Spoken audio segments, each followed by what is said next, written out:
केंद्रीय गृह मंत्री अमित शाह के बिहार दौरे की।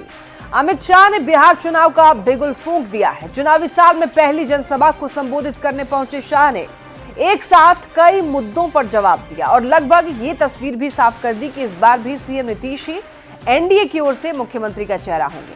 तो ऐसे में सवाल है कि क्या अमित शाह ने नीतीश के नाम पर फाइनल मुहर लगा दी है। इस रिपोर्ट में आप देखिए। बीजेपी के चुनावी चाणक्य और केंद्रीय गृह मंत्री अमित शाह चुनावी रणभेरी के 2 दिवसीय बिहार दौरे पर आए और उन्होंने चुनावी बिगुल फूंककर एनडीए खेमे में जोश भर दिया। चुनावी साल में सीएम फेस को लेकर लंबे समय से जारी चर्चा पर गृह मंत्री अमित शाह ने साफ संकेत दिया और इशारों में इस बात पर मुहर लगा दी कि सीएम नीतीश कुमार ही एनडीए की ओर से मुख्यमंत्री का चेहरा होंगे। मैं अपील करना चाहता हूं कि 2025 के चुनाव में मोदी जी और नीतीश जी के नेतृत्व में बिहार में फिर से एक बार एनडीए का सरकार बनाइए। गृह मंत्री अमित शाह ने दोनों ही कार्यक्रम में सीएम नीतीश की जमकर तारीफ की और मुख्यमंत्री की भूमिका को काफी अहम बताया। पटना के बापू सभागार में सहकारिता विभाग के कार्यक्रम में शाह ने आह्वान किया कि 2025 में फिर से मोदी नीतीश के नेतृत्व में सरकार बनाइए। गोपालगंज में भी अमित शाह ने मोदी नीतीश की जोड़ी को सुपरहिट बताया और एनडीए सरकार बनाने की अपील की। जब भी मोदी जी भारतीय जनता पार्टी के लिए वोट मांगने आए, बिहार की जनता ने मोदी जी की झोली कमल के फूल से भरने का काम किया है। एक और अमित शाह ने 2025 में प्रचंड बहुमत के साथ एनडीए की सरकार बनाने का दावा किया, तो दूसरी ओर सीएम नीतीश ने एक बार फिर इस बात को दोहराया कि आरजेडी के साथ जाकर 2 बार उनसे गलती हुई, अब वो कभी ऐसी गलती नहीं करेंगे। सीएम ने फिर से इस बात की याद दिलाई कि उन्हें मुख्यमंत्री किसी और ने नहीं बल्कि पूर्व प्रधानमंत्री अटल बिहारी वाजपेयी ने ही बनाया।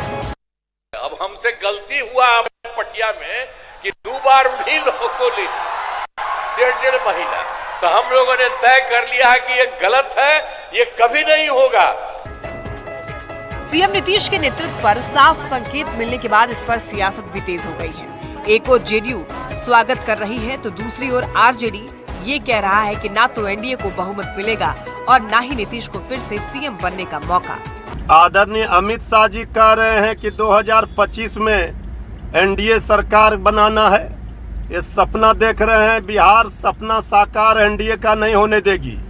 आज आदरणीय गृह मंत्री अमित शाह जी ने फिर से एक बार स्पष्ट कर दिया कि एनडीए का पूरा कुनबा आदरणीय नीतीश कुमार जी के नेतृत्व में न सिर्फ चुनाव लड़ेगा बल्कि जनता के आशीर्वाद से एनडीए की सरकार भी आदरणीय नीतीश कुमार जी के नेतृत्व में ही बनेगी।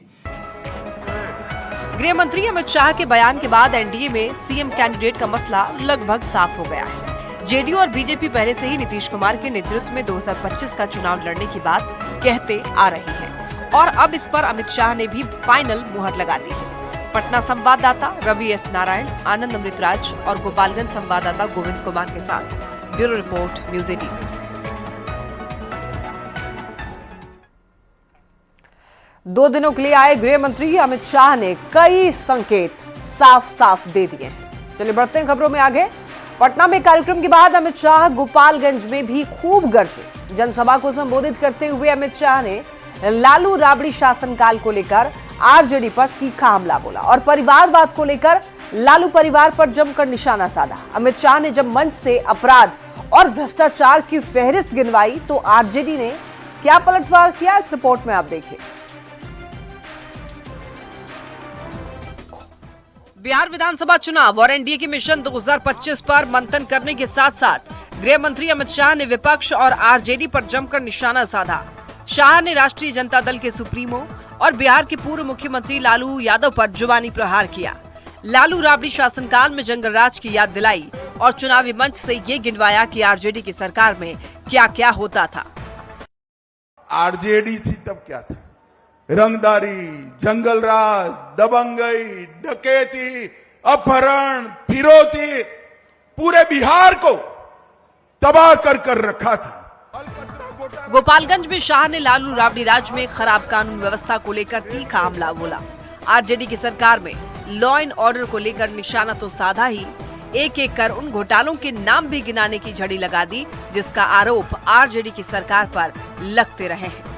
और इतने घोटाले किए भाइयों बहनों, इनको लाज भी नहीं आती, शर्म भी नहीं है। अलकतरा घोटाला किया, बाढ़ राहत घोटाला किया, रेलवे होटल घोटाला किया, मिट्टी घोटाला किया, चारवा विद्यालय घोटाला किया, और गौ माता का चारा भी ये लालू जी खा गए, लालू जी खा गए। चुनावी साल में पहली जनसभा को संबोधित करने पहुंचे अमित शाह पूरी तैयारी के साथ बिहार आए। हत्या, लूट, जातीय नरसंहार और भ्रष्टाचार की फेहरिस्त गिनवाने के बाद शाह ने परिवारवाद को लेकर भी लालू राबड़ी पर निशाना साधा। शाह ने आरोप लगाया कि लालू प्रसाद ने बिहार के युवाओं को नहीं, सिर्फ अपने परिवार को आगे बढ़ाया। लालू के दोनों लाल आज बिहार में मुख्यमंत्री बनने की तैयारी कर रहे हैं। एक बेटी राज्यसभा सांसद है, दूसरी बेटी को लोकसभा लड़ाया। राबड़ी जी पूर्व सीएम रह चुकी हैं। राबड़ी जी के दोनों भाई मंत्री रह चुके हैं। अपनी भाभी को भी उन्होंने नेता बनाया। लालू जी के भाई भी विधायक रहे। पूरे परिवार में कोई नहीं बचा है, पूरा परिवार लालू जी ने सेट कर दिया। गृह मंत्री अमित शाह के आरोपों पर भला आरजेडी कहां चुप बैठने वाली थी। राष्ट्रीय जनता दल के प्रवक्ता शक्ति सिंह यादव ने शाह पर पलटवार किया और आरोप लगाया कि एनडीए सरकार में लॉ एंड ऑर्डर की स्थिति ज्यादा बदतर है। अपराध के आंकड़े बताते हैं कि 60,000 से अधिक 20 वर्षों में हत्या हुई, 25,000 से ज्यादा बलात्कार और सामूहिक बलात्कार हुए। लॉ एंड ऑर्डर की स्थिति बिहार में बद से बदतर है। हम जानना चाहते हैं कि कौन सा काम भारतीय जनता पार्टी ने बिहार के विकास के लिए किया, अमित शाह जी को बतानी चाहिए। अपराध के आंकड़े पर सत्ता पक्ष और विपक्ष एक दूसरे पर निशाना साध रहा है, पर किसके शासनकाल में कानून व्यवस्था की स्थिति पटरी पर रही, ये तो आने वाले चुनाव में बिहार की जनता ही तय करेगी।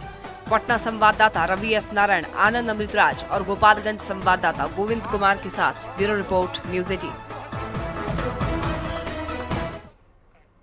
केंद्रीय गृह मंत्री अमित शाह ने बिहार में सौगातों की बारिश कर दी। अमित शाह ने बिहार को 823 करोड़ की विकास योजनाओं की सौगात दी।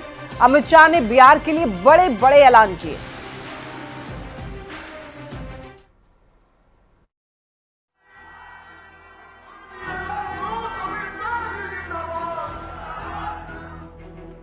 केंद्रीय गृह मंत्री अमित शाह अपने बिहार दौरे में विरोधियों पर सियासी हमला तो बोला ही, बिहार में सौगातों की बारिश भी कर दी। पटना के बापू सभागार में सहकारिता विभाग के कार्यक्रम में अमित शाह ने 823 करोड़ की विकास योजनाओं की सौगात दी, जिसमें 523 करोड़ की योजना का उद्घाटन और 291 करोड़ की योजना का शिलान्यास शामिल है। अमित शाह ने भरोसा दिलाया कि बिहार में एनडीए की सरकार बनने पर सभी बंद चीनी मिल को चालू किया जाएगा। गोपालगंज में अमित शाह ने जनसभा को संबोधित करते हुए बिहार के लिए बड़े बड़े ऐलान किए। शाह ने कहा कि अगले 5 साल में बिहार से बाढ़ को खत्म कर दिया जाएगा। साथ ही अमित शाह ने एक बार फिर सीतामढ़ी में माता सीता का भव्य मंदिर बनाने का वादा दोहराया। शाह ने बिहार में केंद्र सरकार की तरफ से मिले हजारों करोड़ के प्रोजेक्ट का जिक्र किया। इस चुनाव में फिर से एनडीए का सरकार बना दीजिए। हम के ढेर सारी चीनी मिलों को पुनर्जीवित करने का काम भारतीय जनता पार्टी की सरकार। एक और 5 साल एनडीए की सरकार बनाई है। हम बिहार को हमेशा के लिए बाढ़ से मुक्त करने का काम करेंगे। बिहार में बाढ़ भूतकाल बन जाए। और अब बारी माता सीता की है।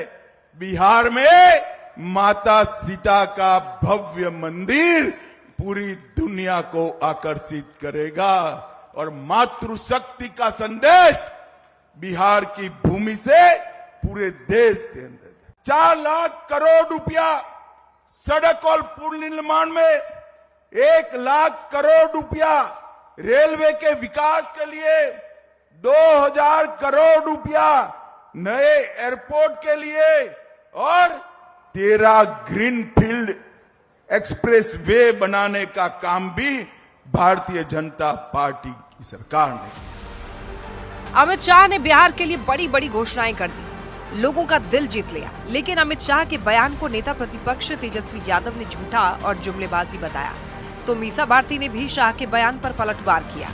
देखिए, लालू जी जब रेल मंत्री थे, अमित शाह जी को पता होना चाहिए, अभी वो केंद्र में मंत्री हैं, कि अगर बिहार को किसी ने कारखाना देने का काम किया तो वो आदरणीय लालू प्रसाद यादव जी हैं। 3-3 फैक्ट्री लगाने का काम किया। आज अगर बिहार में कोई पूछे कि बिहार में क्या है, तो फैक्ट्री के नाम पे सिर्फ वो रेलवे की 3 फैक्ट्रियां हैं। जब चुनाव आता है तो बड़ी बड़ी घोषणाएं जो है लोग करते हैं, लेकिन चुनाव के बाद जो है जुमला हो जाता है। अब जितना पैसा अगर कह रहे कितना दिया मोदी जी ने, तो बताओ ना कहाँ कहाँ दिया, कौन से सेक्टर में दिया, कितना कितना दिया, उसका थोड़ा विवरणी जो है लोगों को बताना चाहिए डिटेल में। तो जब चुनाव आता है तो केवल घोषणा करते हैं, लेकिन 20 साल में इन्होंने क्या काम किया उसकी गिनती इन्होंने नहीं बताई। चुनावी साल में बिहार को केंद्र से मिले सौगात के बाद एनडीए का जोश हाई है। एनडीए पूरी तरह से अपने मिशन में जुट गया है। पीएम नरेंद्र मोदी का बिहार पर खास फोकस है। शाह के दौरे से एनडीए की ताकत और बढ़ गई है। 2025 के सियासी जंग के लिए एनडीए पूरी तरह से तैयार दिख रही है। न्यूज 18 के लिए पटना से रवि एस नारायण के साथ गोपालगंज से आनंद अमृतराज और गोविंद कुमार की रिपोर्ट। बिहार में चुनावी साल है और एनडीए इलेक्शन मूड में। आज पटना में सीएम आवास पर एनडीए की बैठक हुई, जिसमें गृह मंत्री अमित शाह शामिल हुए। मीटिंग में केंद्रीय मंत्री चिराग पासवान, राज्यसभा सांसद और आरएलएम अध्यक्ष उपेंद्र कुशवाहा, केंद्रीय राज्य मंत्री नित्यानंद राय, केंद्रीय मंत्री ललन सिंह मौजूद रहे। और इस दौरान बिहार बीजेपी अध्यक्ष दिलीप जायसवाल, दोनों डिप्टी सीएम और हिंदुस्तानी आवाम मोर्चा से मंत्री संतोष कुमार सुमन ने भी बैठक में हिस्सा लिया। बैठक में विधानसभा चुनाव को लेकर रणनीति पर मंथन किया गया। 225 सीट जीतने का इस टारगेट को कैसे हासिल किया जाए, इस पर भी चर्चा हुई। साथ ही एकजुटता के साथ मजबूती से चुनाव में उतरने का आह्वान किया गया। और बैठक में ये कहा गया कि छोटे सहयोगी दलों का सम्मान किया जाए, उनके सम्मान का ख्याल रखा जाए। बिहार में होने वाले विधानसभा चुनाव से पहले ये सबसे महत्वपूर्ण बैठक मानी जा रही है। मुख्यमंत्री जी के निवास पर एनडीए घटक दल की बैठक हुई, जिसमें सभी प्रमुख नेता माननीय मुख्यमंत्री जी श्री चिराग पासवान, जीतन राम मांझी, उपेंद्र कुशवाहा जी, जदयू बीजेपी के अन्य सभी नेतागण वहां मौजूद थे और बहुत ही सौहार्दपूर्ण मामले में आगामी रणनीति पर चर्चा हुई और सब लोगों ने आपसी सौहार्द के साथ आगे गठबंधन को 2025 के चुनाव की तैयारी के लिए आगे बढ़ाने के लिए आपस में विचार किया। क्या कुछ टास्क मिला है? हाँ, नहीं, बहुत अच्छा हुआ ये कि सब लोगों का यही विचार था कि हम लोग सब मिलकर बिना किसी ये के कंडीशन के हम लोग का काम एक ही होगा कि हम लोग आगे चुनाव की तैयारी में सभी कार्यकर्ता समन्वय बनाकर लग जाएं। जो अभी हमारा एनडीए कार्यकर्ता सम्मेलन हुआ उस पर भी चर्चा हुई और सब लोगों ने फैसला लिया कि चूंकि एनडीए का कार्यकर्ता सम्मेलन बहुत ही सफल रहा है, इसलिए अब हम इसको विधानसभा स्तर पर एनडीए का कार्यकर्ता सम्मेलन करेंगे। इस पर भी बृहद चर्चा हुई। तो आने वाले समय में एनडीए 5 पांडव के तरह कैसे आगे बढ़े। पटना में एनडीए की बड़ी बैठक पर चिराग पासवान ने कहा, चुनाव में क्या रणनीति हो, विपक्ष की कमियों को कैसे जनता के बीच ले जाएं, गठबंधन को कैसे मजबूत किया जाए, इन तमाम बातों पर चर्चा हुई। आज की तारीख में एनडीए का हर एक घटक दल जो है वो आगे बढ़ने का काम कर रहा है। एनडीए की मजबूती विपक्ष के लिए अपने आप में बहुत बड़ी चुनौती है। ये काफ़ी बिंदुओं पे चर्चा हुई है। चुनावी वर्ष है, स्वाभाविक है कैसे चुनाव की रणनीति हो, किस तरीके से विपक्ष को की कमियों को, उनके भीतर मची चुनौतियों को कैसे जनता के बीच हम लोग लेकर जाएं, कैसे अपने गठबंधन की और मजबूती को जनता के समक्ष रखा जाए। आज की तारीख में एनडीए के तमाम घटक दल लगातार निरंतरता में बैठ रहे हैं। दिल्ली में भी बैठक हुई, यहाँ पे भी बैठक हुई। ये अपने में बताने के लिए काफ़ी है कि आज की तारीख में एनडीए गठबंधन का हर एक घटक दल हैंड एंड ग्लव्स की तरह आगे बढ़ने का कार्य कर रहा है। जो मजबूती आज की तारीख में एनडीए के घटक दलों की एकता की है, मुझे लगता है ये अपने में एक बहुत बड़ी चुनौती विपक्ष के लिए है। गोपालगंज में केंद्रीय गृह मंत्री अमित शाह ने बिहार विधानसभा चुनाव की तैयारी का शंखनाद कर दिया है। अमित शाह ने जनसभा में लालू प्रसाद सहित विपक्ष को निशाने पर लिया। वहीं आने वाले बिहार विधानसभा चुनाव को लेकर कार्यकर्ताओं का हौसला बढ़ाया, जोश भर दिया। अमित शाह की जनसभा के बाद बीजेपी कार्यकर्ता काफी उत्साहित हैं और गोपालगंज में विधानसभा की सभी 6 सीटों को जीतने के लिए संकल्प लिया है। बीजेपी कार्यकर्ताओं से बातचीत की न्यूज 18 संवाददाता गोविंद कुमार ने।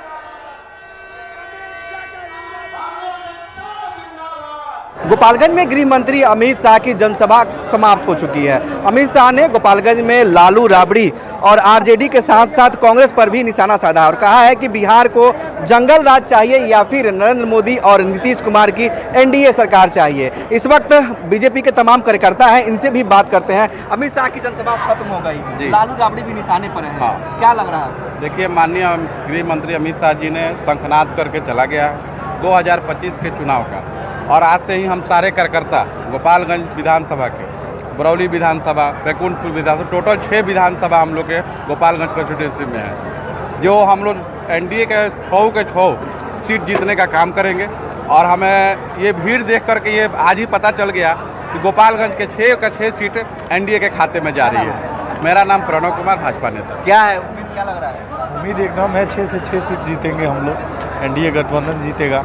2025 में 225 सीट होगा। कार्यकर्ताओं को एक तरह से मंत्र देकर गए अमित शाह। आज एकदम मंत्र दे के गए हैं और उनके आने से हम लोग का बहुत मनोबल ऊंचा हुआ है, उत्साह बढ़ा है, एकदम उत्साह बढ़ा है, ऊर्जा आ गया हम लोग। हमारा नाम अतुल कुमार हुआ। अमित शाह की रैली के बाद क्या लग रहा है? देखिए, अमित शाह के रैली के बाद कार्यकर्ता तो पूरे जो है जोश के साथ हैं ही, लेकिन साथ साथ जो है गोपालगंज के 6 विधानसभा के जो भी जनता है, जो किसी भी सरकार के बेहतर कार्यों की अपेक्षा करती है, वो भी जोशीला बन गई है। और इस उम्मीद के साथ लग रहा है कि गोपालगंज के 6 से 6 जो है विधानसभा पे एनडीए काबिज होगा और एनडीए के ही विधायक बनेंगे। क्या नाम है? मेरा नाम राजकुमार है। क्या जी, इस बार अमित शाह जी ने कार्यकर्ताओं के बीच में इतना हुंकार भर दिया है, जोश भर दिया है कि इस बार किसी भी तरह कार्यकर्ता और जनता मिल करके भाजपा को जिताने का काम करेंगे। इस बार जीत पक्की है। क्या नाम है? कुशाग्र सिंह। तो गृह मंत्री अमित शाह ने आज गोपालगंज की जनसभा से न सिर्फ कार्यकर्ताओं का मनोबल और उत्साह बढ़ाया है, बल्कि बिहार विधानसभा चुनाव की शंखनाद भी कर दी है। गोविंद कुमार, न्यूज 18 गोपालगंज। तो गोपालगंज से बिहार विधानसभा चुनाव के लिए शंखनाद गृह मंत्री अमित शाह ने कर दिया और इसके बाद कार्यकर्ताओं, बीजेपी के कार्यकर्ताओं में भी काफी ज्यादा जोश देखने को मिला। बढ़ते हैं आगे। कन्हैया कुमार के नेतृत्व में कांग्रेस पलायन रोको नौकरी दो पदयात्रा निकाल रही है। अररिया में पदयात्रा के दौरान ऐसी तस्वीर सामने आई जिसने पदयात्रा के मकसद पर ही सवाल खड़े कर दिए। कन्हैया कुमार के बाउंसरों ने कांग्रेस कार्यकर्ताओं को ही पीट दिया। वहीं पदयात्रा छोड़ कन्हैया दिल्ली चले गए।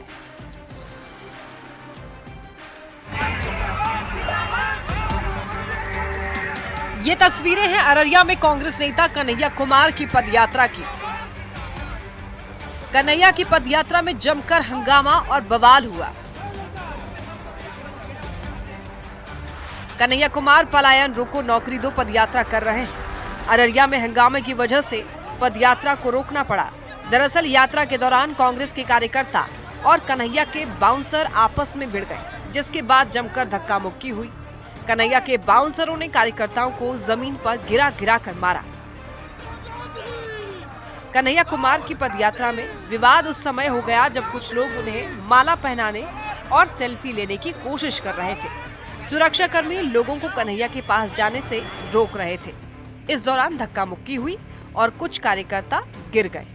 इसी बात पर विवाद और ज्यादा बढ़ गया कि कन्हैया ने पदयात्रा रोक दी और दिल्ली के लिए रवाना हो गए। हालांकि कांग्रेस जिला अध्यक्ष का दावा है कि झड़प की वजह से कन्हैया पदयात्रा छोड़कर नहीं निकले।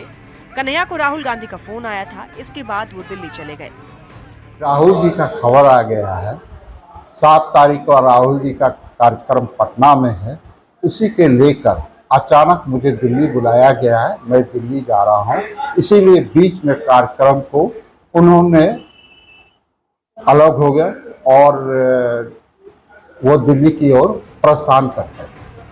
कांग्रेस की इस पदयात्रा में हंगामा और बवाल के बाद बिहार की सियासत भी गर्मा गई है। विरोधियों को कांग्रेस पर तंज कसने का मौका मिल गया। बीजेपी ने पदयात्रा के दौरान कार्यकर्ताओं की पिटाई को लेकर कांग्रेस पर निशाना साधा। अपने बाउंसर और टुकड़े टुकड़े गैंग के लोगों से आज बिहारियों को पिटवा दिया और इस मारपीट के बाद कन्हैया वापस दिल्ली भाग गए।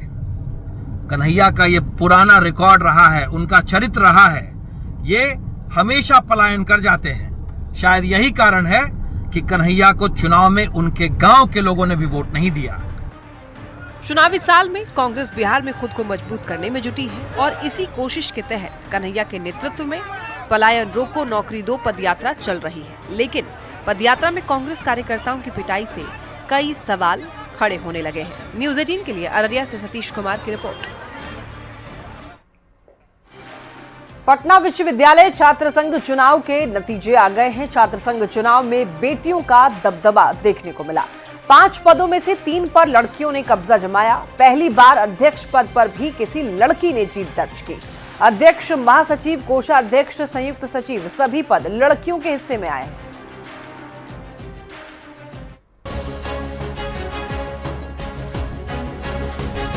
पटना विश्वविद्यालय छात्र संघ का चुनाव संपन्न हो गया है। इस बार के छात्र संघ के चुनाव का रिजल्ट काफी चौंकाने वाला रहा, तो कई इतिहास भी बने हैं।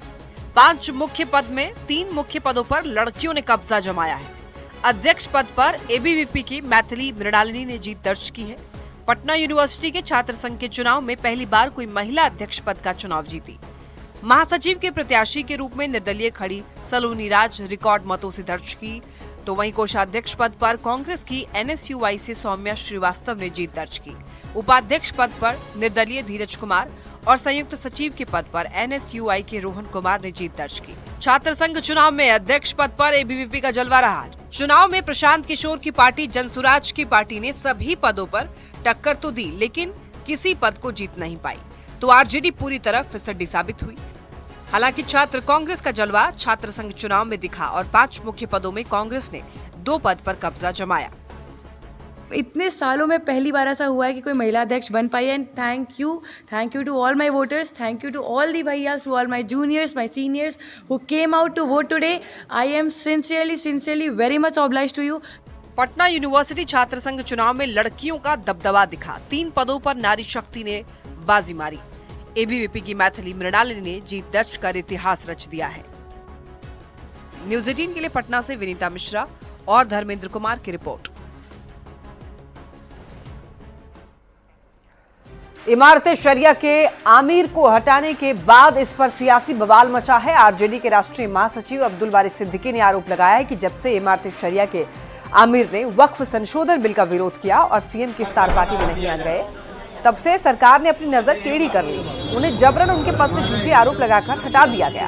सिद्दीकी ने कहा कि अगर सरकार नहीं संभली तो इसका खामियाजा भुगतना पड़ेगा। अगर इमारत शरिया के अमीर ने जब से बयान दिया कि साहब वक्फ कानून का जो संशोधन हुआ है उसके विरोध के पक्ष में जदयू भी है, इसलिए उनके अफ्तार पार्टी में बाइकाट करें, तो उस वक्त से जो है जदयू बीजेपी के टारगेट पे पहले से जितने मुस्लिम ऑर्गेनाइजेशंस हैं तो वो तो पहले से हैं, मगर जदयू का इतना नहीं था। हम लोग समझते थे कि भाई सरकार चलाने के लिए अपना वो बीजेपी के साथ हैं, मगर अब लगता है कि साहब उस रंग में वो भी रंग रहे हैं। मुख्यमंत्री का या तो अपनी पार्टी पर कंट्रोल नहीं है या उनके लगवा भगवा जो हैं वो मतलब ठाकुर सुहाती में बिना उनके कंसेंट के कर रहे हैं। गोपालगंज में अचानक लगी आग से 10 झोपड़ी जलकर राख हो गए। ये घटना गोपालपुर थाना क्षेत्र के नवका सेमरा गांव की है। आग लगी कि इस घटना में एक व्यक्ति झुलसकर जख्मी हो गया, जबकि 50 लाख से अधिक की संपत्ति जलकर नष्ट हो गई। आग में घरों के कीमती सामान के साथ साथ लोगों के अरमान भी राख हो गए। सुरेश शर्मा की बेटी की शादी होने वाली थी, लेकिन शादी का सारा सामान आग की लपटों में जलकर खाक हो गया। आग कैसे लगी इसका अभी तक पता नहीं चल पाया है। लखीसराय से बड़ी खबर, 100 बीघे की गेहूं के फसल में लगी आग। किसानों की फसल जलकर राख हो गई। थ्रेशिंग के दौरान निकली चिंगारी से आग।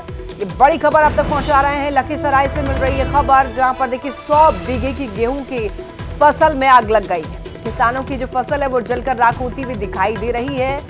कहा जा रहा है कि थ्रेशिंग के दौरान निकली चिंगारी से अगलगी की ये घटना हुई है।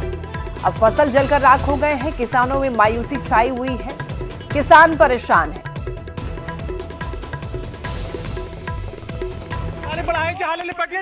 आगे लपेट के आ रहा है। अरे गाड़ी आग ला रहा है अपने की तरफ। अरिस्टोफार्मा के एमडी उमेश शर्मा उर्फ भोला बाबू अपने गृह जिला जहानाबाद में कई अलग अलग कार्यक्रम में शामिल हुए। उन्होंने घोसी के गोड़सर में कम्युनिटी हॉल का उद्घाटन किया। साथ ही कंपनी के CSR फंड से रेड क्रॉस को भी मदद दी है। रेड क्रॉस को दी 2 AC और साथ ही साथ एक कंप्यूटर और प्रिंटर सेट हैंडओवर किया है। घोसी प्रखंड के गोड़सर में उन्होंने किंग महेंद्र की स्मृति में बने कम्युनिटी हॉल का उद्घाटन किया। साथ ही वो हैंडबॉल एसोसिएशन की तरफ से आयोजित जूनियर हैंडबॉल टूर्नामेंट के फाइनल मैच के विजेता को ट्रॉफी देकर सम्मानित किया। उन्होंने कहा कि उनकी इच्छा है कि गांव का भी विकास हो, ताकि यहां के लोग को छोटी छोटी सुविधाओं के लिए शहर न जाना पड़े। मैं विकास के प्रति बहुत ही ये हूँ कि जितना जल्दी विकास और ज़्यादा विकास गांव का हो। उसमें एक ये है, मैंने बहुत जगह बहुत गांव में चापाकल, लाइट, स्कूल में सामग्री, यहाँ भी स्कूल में सामग्री देने जा रहे हैं हम लोग। तो चाहता हूँ कि गांव हर तरीके से विकास हो। जहाँ तक हम लोग का नौकरी का है, नौकरी सब जगह दिए है। यहाँ पर 50,000 लोगों को यहाँ नौकरी दी है। तो मैं चाहता हूँ कि जितना मैक्सिमम गांव प्रफुल्लित रहे, शहर के लोग कम जाएं, शहर की ओर कम भागें और यहाँ अच्छा पढ़ाई हो। एजुकेशन, हेल्थ बहुत इम्पोर्टेंट चीज़ है। इसी के साथ अपना बिहार बुलेटिन में इतना ही। आगे देखिए जोहार झारखंड शोभिक के साथ।